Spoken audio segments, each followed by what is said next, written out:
Welcome students to YouTube channel sample papers Darshan Reddy. आज हम discuss करें क्लास 10 साइंस के लिए सेक्शन ए और सेक्शन बी। हम प्रीवियस वीडियोस में डिस्कस कर चुके हैं। हम सैम्पल पेपर 1 का सेक्शन सी डिस्कस कर रहे हैं students. Question number 27 to 33 short answer type question है, वो हम आज की वीडियो में डिस्कस करेंगे students. Question number 27 is state which of the following chemical reactions will take place और which will not, giving suitable reasons for each. Students आपको बताना है कौन कौन सी केमिकल रिएक्शन हो सकती है और कौन कौन सी केमिकल रिएक्शन नहीं हो सकती है। आपको रीजन भी बताना है कौन सी हो सकती है तो क्यों हो सकती है और कौन सी नहीं हो सकती तो क्यों नहीं हो सकती। स्टूडेंट्स फर्स्ट ऑप्शन में आपको दिया गया Zn plus CuSO4 gives us ZnSO4 plus Cu means zinc react करता है तो कॉपर सल्फेट सॉल्यूशन के साथ तो जिंक सल्फेट प्लस कॉपर मिलता है हमको स्टूडेंट्स। ये रिएक्शन हो सकती है, जिंक डिस्प्लेसेस कर देता है कॉपर को, क्योंकि zinc is more reactive than copper. Zinc जो होता है मोर रिएक्टिव होता है कॉपर में, इसलिए ये रिएक्शन हो सकती है। रिएक्टिविटी सीरीज को देखते हुए हम इस रिएक्शन को करेंगे स्टूडेंट्स। बी पार्ट में आपसे पूछा गया है Fe plus ZnSO4 gives us FeSO4 plus Zn। Students ये रिएक्शन नहीं हो सकती क्योंकि आयरन जो है लेस रिएक्टिव होता है जिंक से, इसलिए सेकंड रिएक्शन स्टूडेंट्स पॉसिबल नहीं है। थर्ड रिएक्शन आपको दे रखी है Zn plus FeSO4 gives us ZnSO4 plus Fe। यहाँ पर स्टूडेंट्स जिंक जो है आयरन को डिस्प्लेस कर देगा क्योंकि जिंक आयरन से मोर रिएक्टिव होता है स्टूडेंट्स, इसलिए हम कह सकते हैं ये रिएक्शन पॉसिबल है। Question number 28 students complete the following reactions and name the main product formed in each case. Students आपको ये केमिकल रिएक्शंस कंप्लीट करनी है। फर्स्ट ऑप्शन में आपको दे रखा है CH3COOH प्लस NOH को अगर आप रिएक्ट कराएंगे तो क्या बनेगा। स्टूडेंट्स यहाँ पर आयंस का एक्सचेंज हो जाता है, CH3CuONa प्लस वाटर का फॉर्मेशन होगा। स्टूडेंट्स यहाँ पर आपको ये रिएक्शंस प्रैक्टिस करनी चाहिए। जितने ज़्यादा टाइप ऑफ क्वेश्चंस आप प्रैक्टिस करेंगे उतनी ज़्यादा आप रिएक्शंस पर कमांड कर पाएंगे। सेकंड ऑप्शन में स्टूडेंट्स आपको दे रखा है C2H5OH को अगर आप ऑक्सीजन के साथ रिएक्ट करेंगे तो आपको क्या मिलेगा। अगर आप C2H5OH को ऑक्सीजन के साथ रिएक्ट करेंगे तो आपको CO2 और H2O plus heat plus light मिलती है स्टूडेंट्स। क्वेश्चन नंबर 28 के थर्ड पार्ट में आपको दे रखा है अगर आप 2,3 डाई मिथाइल ब्यूट-2-इन को हाइड्रोजन के साथ रिएक्ट कराएंगे निकल कैटलिस्ट के प्रेजेंट में तो स्टूडेंट्स आपको क्या मिलेगा। तो स्टूडेंट्स यहाँ पर आपको 2,3 डाई मिथाइल ब्यूटेन मिलेगा। जो ब्यूट-2-इन था मीन्स जो डबल बॉन्ड था वो हाइड्रोजन के साथ रिएक्शन कराने में वो सिंगल बॉन्ड में कन्वर्ट हो जाता है स्टूडेंट्स। नेक्स्ट क्वेश्चन नंबर 29 में आपको दे रखा है why do veins have thin walls as compared to arteries. Students जो वीन्स होती हैं उनकी थिन वॉल्स में पतली वॉल क्यों होती है एज कम्पेयर टू अगर आप आर्टरीज से कम्पेयर करें तो। इसका आंसर स्टूडेंट्स होता है स्टूडेंट्स जो आर्टरीज होती हैं वो थिक वॉल्ड ब्लड वेसल्स होती हैं जो कि ऑक्सीजनेटेड ब्लड को पूरी बॉडी में कैरी आउट करती हैं, हार्ट से लेके पूरी बॉडी में पंप आउट करने का काम करती हैं। लेकिन स्टूडेंट्स जो वीन्स होती हैं वो थिन वॉल्ड ब्लड वेसल्स होती हैं जो कि डीऑक्सीजनेटेड ब्लड को और ऑल बॉडी पार्ट से पूरे हार्ट तक बैक वापस लाने का काम करती हैं स्टूडेंट्स, इसलिए उनको ज़रूरत नहीं है हाई प्रेशर की, बल्कि इनके पास स्टूडेंट्स वल्व होते हैं जो कि बैक फ्लो ऑफ ब्लड लाने में मदद करते हैं। सेकंड और करके क्वेश्चन आपको दे रखा है students mention the process by which water enters into root hair cells, explain plasmolysis, give one application of this phenomena in our daily life. Students root hair cells तक जो वाटर पहुंचता है वो ऑस्मोसिस प्रोसेस के through पहुंचता है। Osmosis एक ऐसी प्रोसेस होती है जहां पर हायर कंसंट्रेशन से वाटर की लोअर कंसंट्रेशन तक वाटर पहुंचता है through a semi permeable membrane. Students semi permeable membrane जिससे वाटर इजीली पास हो सके वो ऐसी मेम्ब्रेन होती है। मेम्ब्रेन मीन्स परत स्टूडेंट्स। और स्टूडेंट्स प्लाज्मोलाइसिस वो प्रोसेस होती है जिस फिनोमेना में जो प्रोटोप्लाज्म होता है वो श्रिंकेज कर जाता है, मीन्स सिकुड़ जाता है जब सेल जो है हाइपरटोनिक सॉल्यूशन में रखी जाए। हाइपरटोनिक सॉल्यूशन स्टूडेंट्स वो सॉल्यूशन होता है जहाँ पर जो सेल्स होती हैं वो वाटर को लूज कर देती हैं, मीन्स पानी को छोड़ देती हैं और सिकुड़ जाती हैं। स्टूडेंट्स प्लाज्मोलाइसिस का एग्जांपल है हम जो अचार होता है उसमें नमक ऐड करते हैं ताकि वो बैक्टीरियल और फंगल इन्फेक्शन से बचा रहे और हमारा अचार सेफ रहे। स्टूडेंट्स क्वेश्चन नंबर 30 में आपसे बोला गया है रोहित नाम का एक लड़का है जिसकी इन्वर्टेड इमेज फॉर्म हो रही है कॉनकेव मिरर के सामने। इन्वर्टेड मीन्स स्टूडेंट्स उल्टी इमेज बन रही है। If he kept the object at A distance of 50 centimetre from the mirror, अगर वो 50 सेंटीमीटर की दूरी पर ऑब्जेक्ट को रखता है मिरर से तो स्टूडेंट्स उसकी इमेज 30 सेंटीमीटर की दूरी पर मिरर से बनती है। फर्स्ट पार्ट में आपको बताना है specify the range of the focal length of concave mirror. आपको फोकल लेंथ बतानी है कॉनकेव मिरर की। स्टूडेंट्स आप इजीली फॉर्मूला यूज़ कर लेंगे 1/f equal to 1/v plus 1/u। सभी वैल्यूज़ आप नेगेटिव लेंगे क्योंकि स्टूडेंट्स यहाँ पर लेफ्ट हैंड साइड में मिरर के सभी वैल्यूज़ नेगेटिव ली जाती हैं। स्टूडेंट्स आप डायरेक्टली मिरर फॉर्मूला में वैल्यू प्लेस करेंगे 1/f equal to 1/v plus 1/u। तो स्टूडेंट्स सोल्व आउट करने के बाद आपको मिलेगा focal length equal to 18.75 centimetre. Second part में स्टूडेंट्स आपसे डायग्राम बनाने के लिए बोला गया है, तो स्टूडेंट्स आप इजीली डायग्राम बना देंगे। आप ऑब्जेक्ट को मिरर के सामने रखेंगे, एक रे मिरर से टकराएगी जो कि फोकल लेंथ से पास होगी।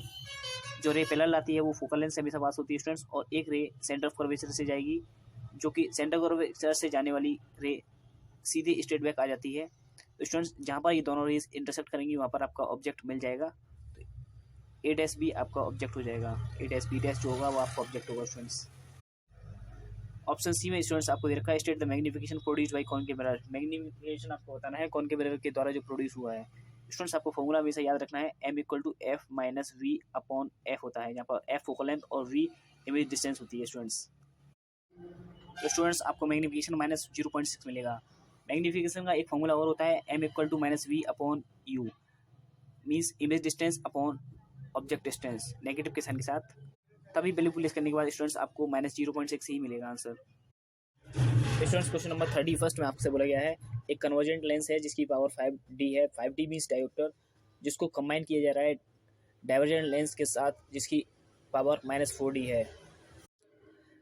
Then find the focal length and power of combination of both the lenses. आपको बतानी है फोकल लेंथ दोनों की और पावर बतानी है, कंबाइन कर दिया जाए उन दोनों लेंसेज को तो क्या पावर होगी स्टूडेंट्स आपको एक फॉर्मूला याद रखना है, पावर इक्वल टू 1/f होता है स्टूडेंट्स। यहाँ पर पावर आपको फर्स्ट P1 जो है 5 डायोप्टर दी गई है, तो F1 इक्वल टू 100/P1 लिखेंगे। सेंटीमीटर में करने के लिए स्टूडेंट्स हम पता होता है 1/100 कर देते हैं, तो स्टूडेंट्स 100/P1 मीन्स 100/5 करेंगे तो स्टूडेंट्स आपको आंसर मिलेगा 20 सेंटीमीटर।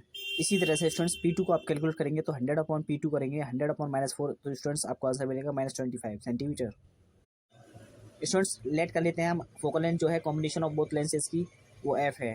तो स्टूडेंट्स आपके पास एक रिजल्ट फॉर्मूला होता है 1/f equal to 1/f1 plus 1/f2। F1 और F2 स्टूडेंट्स हम ऑलरेडी कैलकुलेट कर चुके हैं। F1 और F2 इजीली कैलकुलेट करने के बाद में स्टूडेंट्स हम यहाँ पर वैल्यू प्लेस कर देंगे, फिर सॉल्व आउट करने के बाद स्टूडेंट्स हमको आंसर मिलता है 1/f इक्वल टू 1/100। तो आप इजीली लिख सकते हैं F इक्वल टू 100 सेंटीमीटर। उसके बाद स्टूडेंट्स अगर आप power of combination of both lenses calculate करना चाहें तो P equal to 1/f in metre, ये आपके पास फॉर्मूला होता है। तो स्टूडेंट्स मीटर से सेंटीमीटर में कन्वर्ट करने के लिए आप 1/100 से मल्टीप्लाई कर देंगे इस expression P equal to 1/f को। तो स्टूडेंट्स 100/100 होने के बाद में आपको पावर इक्वल टू 1 डायोप्टर मिलेगा स्टूडेंट्स इस क्वेश्चन का अल्टरनेटिव सॉल्यूशन में आपको दिया गया है P1 equal to 5D, P2 equal to -4D। आप power of combination of lens निकालने के लिए दोनों को प्लस करेंगे, P equal to P1 plus P2, तो 5D -4D equal to 1 dioptre easily calculate हो गया। स्टूडेंट्स फोकल लेंथ निकालने के लिए आप F equal to 1/P use करेंगे, 1/1 मीटर इक्वल टू आपके पास आंसर आएगा 1 मीटर, और आप कह सकते हैं 100 centimetre. Next students question number 32 आपकी स्क्रीन पर दिखाई दे रहा है। स्टूडेंट्स क्वेश्चन नंबर 32 में आपसे पूछा गया है एक स्टूडेंट है जो कि स्मॉल एल्युमिनियम रॉड को लेकर जिसके 2 कनेक्टिंग वायर के साथ उसको मैग्नेटिक फील्ड में उसने रख दिया, करंट कैरिंग मैग्नेटिक फील्ड में उसमें रख दिया उसने, और वो कहता है कि अब ये फोर्स एक्सपीरियंस कर रहा है, मीन्स ये मूव कर रहा है। तो स्टूडेंट्स इसमें आप से क्वेश्चन पूछता है कि why does the current carrying rod captain magnetic field experience है फोर्स। वो पूछ रहा है कि यहाँ पर इस पर फोर्स क्यों लग रहा है। तो स्टूडेंट्स इसका आंसर सिंपली आपको दे रखा है। स्टूडेंट्स जब मैग्नेटिक फील्ड में रॉड को रखा गया तो उस पर एक फोर्स एग्जर्ट हुआ, उसकी वजह से जो इलेक्ट्रॉन्स की डायरेक्शन शिफ्ट हो गई, और कलेक्टिवली जब इलेक्ट्रॉन्स की डायरेक्शन शिफ्ट हुई तो सब इलेक्ट्रॉन्स एक ही डायरेक्शन मूव करने लगे स्टूडेंट्स। उसकी वजह से कंडक्टर भी एक ही डायरेक्शन मूव करने लगा, और उसकी वजह से हम कह सकते हैं कि कंडक्टर फोर्स एक्सपीरियंस कर रहा है, इस पर कोई फोर्स लग रहा है इसलिए ये मूव कर रहा है स्टूडेंट्स बी पार्ट में क्वेश्चन में आपसे पूछा गया है name the rule by which the direction of force on the rod is determined. आपको रूल बताना है जिसकी बेसिस पे आप डायरेक्शन फाइंड आउट कर सकेंगे। रूल होता है students Fleming's left hand rule, जिसकी वजह से आप फोर्स की डायरेक्शन को फाइंड आउट कर पाएंगे। स्टूडेंट्स थर्ड पार्ट में आपसे पूछा गया है कौन से फैक्टर होते हैं जिस पर डायरेक्शन ऑफ फोर्स डिपेंड करती है। स्टूडेंट्स फर्स्ट फैक्टर होता है डायरेक्शन ऑफ करंट, दूसरा फैक्टर होता है डायरेक्शन ऑफ मैग्नेटिक फील्ड, जिस पर ये डायरेक्शन ऑफ फोर्स डिपेंड करती है। और करके स्टूडेंट्स क्वेश्चन नंबर 32 को आपसे पूछा गया है कि हमारे पास दो फिगर दे रखे हैं डायग्राम, इसमें आपको जो जो ऑब्जर्वेशन लगती है फर्स्ट पार्ट में वो आपको बतानी है, सेकंड पार्ट में जो आपको दूसरे डायग्राम में ऑब्जर्वेशन लगती है जो आपको समझ में आता है इस डायग्राम को देखकर वो आपको बताना है। स्टूडेंट्स फर्स्ट पार्ट में अगर आप देखें तो ये सोलेनोइड दे रखी है फर्स्ट पार्ट में, जिसमें जो इंसुलेशन कर रखा है कॉपर वायर से, और जब आप उसमें से करंट पास कराते हैं, जब इसमें से करंट फ्लो किया जाता है तो इसमें से मैग्नेटिक फील्ड लाइंस प्रोड्यूस होती हैं, और ये मैग्नेटिक फील्ड लाइंस उस तरह की होती हैं जैसे कि same to same bar magnet में होती हैं। स्टूडेंट्स डायग्राम बी में आपको दे रखा है जो सोलेनोइड है टेम्परेरी मैग्नेट है स्टूडेंट्स, क्योंकि यहाँ पर जो मैग्नेटिज्म प्रोड्यूस हो रहा है वो सॉफ्ट आयरन कोर की वजह से हो रहा है जो कि इसके अंदर रखा हुआ है।